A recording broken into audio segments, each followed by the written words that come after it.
Otra cosa que tenemos que tener claro es que al momento de que estamos declarando funciones, estas pueden recibir parámetros y pueden ser utilizadas en diferentes tipos de sentencias, por ejemplo, sentencias condicionales, sentencias por ciclo, etc. Un ejemplo, podríamos hacerlo con esta función 3, que podemos enviarle un parámetro. Puede esperar uno o varios parámetros, esto ya depende mucho del requerimiento de la función, y estos parámetros pueden ser utilizados en una sentencia condicional, por ejemplo el clásico if else. El if else simplemente espera una determinada condición y simplemente ejecutamos las acciones en dependencia de lo que necesitamos. Entonces, por ejemplo, acá le voy a decir el param. Si el parámetro es mayor o igual a 5, por poner un ejemplo, entonces vamos a definir que O va a ser igual al parámetro y que nos retorne, en este caso,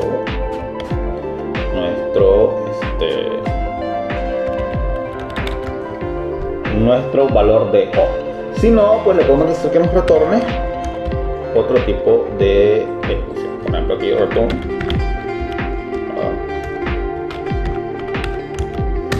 y aquí le podemos poner un mensaje diciéndole que invalid. Algo importante acá es entender de que al ser un lenguaje debidamente tipificado, podemos hacer que una función retorne cualquier tipo de valor y no necesariamente, por ejemplo, en lenguajes como C# o el mismo TypeScript le podemos definir el tipo específico de la función y obligar al usuario a que, por obvias razones, retorne siempre el valor que la función espera retornar. En este caso, pues no lo vamos a... el JavaScript te permite retornar cualquier tipo de valor y por medio de la condición determinar qué ruta de ejecuciones podemos tener dentro de la función. Otra cosa importante es entender de que las condiciones acá pueden ser más de una y siempre vamos a tener el statement de o y o un conglomerado de múltiples condiciones definidas, en este caso por el desarrollador. Bueno, si probamos esto, pues vamos a tener lo siguiente. Cuando ejecutamos ahí me dice que hay un problema, dice que require, ¿qué pasa ahí? Y se me ha declarado algo ahí todo extraño, quitémoslo. Entonces acá ejecutamos y me manda a imprimir 5555 en este caso. Al momento que yo mandé a imprimir bueno, aquí no he declarado el fun3, aquí lo que voy a ejecutar es fun3. Al momento que yo haga esto, pues me va a decir que hay un parámetro inválido. ¿Por qué? Porque al momento que yo lo definí, automáticamente el fun3 no está recibiendo el parámetro. Al no recibir el parámetro, se determina como que param es undefined, o sea, es indefinido por defecto, y me va a decir que el parámetro es inválido completamente. En el caso de que yo envíe un parámetro, en este caso yo le puedo decir acá que por medio de la consola puedo decirle que ejecute la función, porque la consola me sirve para múltiples cosas, ¿verdad? Si yo declaro fun3 y le ejecuto, él me va a hacer inválido el parámetro, pero si yo ya le envío un parámetro, por ejemplo 9, entonces automáticamente él me va a imprimir 9. Dado que la condición se cumple, el parámetro es mayor o igual a 5. Si yo intento ejecutar esto también enviándole un valor 2, pues me va a decir que el parámetro es inválido, porque la condición no se cumple.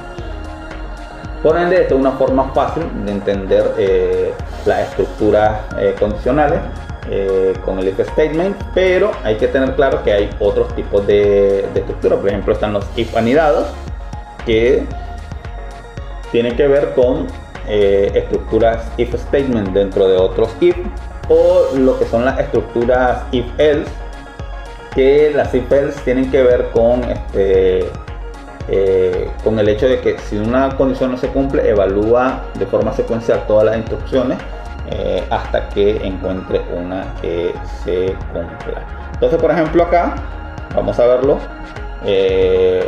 Vamos a colocar una estructura if-else,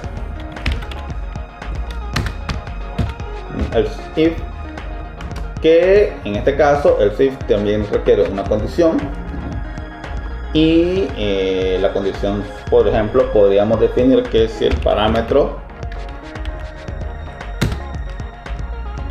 es mayor o igual a 70, o pongámoslo aquí, menor o igual, tenemos que hacer una estructura bien definida acá, decirle que el parámetro sea mayor o igual a 5, y en este caso ya estamos poniendo varias condiciones dentro del mismo statement, y es menor, vamos a poner acá, y es menor o igual a 69. Y acá, si es mayor o igual a 70, podemos decirle acá que el valor es muy alto, por poner un ejemplo. Ya, por ejemplo, acá el valor es muy alto. Ya, por poner una ejecución aparte que no tiene nada que ver con el else. Entonces definiríamos que si el parámetro es indefinido o es menor o igual a 4, entonces automáticamente me va a decir que el parámetro es inválido.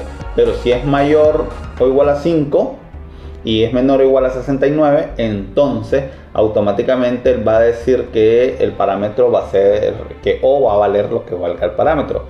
Y si sobrepasa el valor de 69, en este caso que sea 70, entonces automáticamente me va a decir que el valor va a ser demasiado alto. Entonces lo podemos probar.